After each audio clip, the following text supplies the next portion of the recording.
जिस पिता ने पूरी जिंदगी अपने बेटे के लिए मेहनत की, उसी बेटे ने एक दिन उन्हें घर से निकाल दिया। लेकिन जब बेटे को पिता की आखिरी कमाई का सच पता चला, तो उसके पैरों तले जमीन खिसक गई। एक छोटे से गांव में रामलाल नाम का बूढ़ा आदमी रहता था। दिन रात मजदूरी करके उसने अपने बेटे अर्जुन को पढ़ाया लिखाया। खुद फटे कपड़े पहनता, लेकिन बेटे की हर ख्वाहिश पूरी करता, क्योंकि उसके लिए उसका बेटा ही उसकी पूरी दुनिया था। समय बीता, अर्जुन शहर का बड़ा ऑफिसर बन गया। अब उसके पास बड़ा बंगला, महंगी गाड़ी और ढेर सारी दौलत थी। लेकिन जैसे जैसे पैसा बढ़ा, वैसे वैसे उसके अंदर घमंड भी बढ़ने लगा। उसे अब अपने गरीब पिता से शर्म आने लगी थी। एक दिन अर्जुन के घर पार्टी चल रही थी। बड़े बड़े लोग आए हुए थे।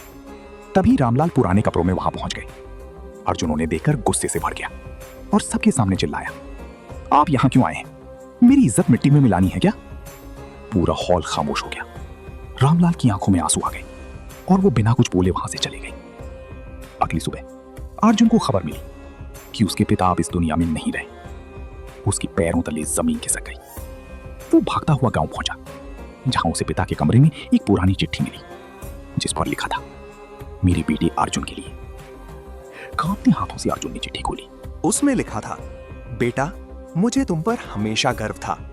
उस दिन भी जब तुमने मुझे सबके सामने अपमानित किया, क्योंकि मैं जानता हूं मेरा बेटा दिल से बुरा नहीं है। बेटा, ये घर और जमीन मैंने तुम्हारे नाम कर दी है।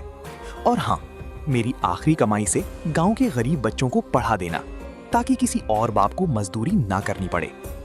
ये पढ़ते ही अर्जुन जोर जोर से रोने लगा।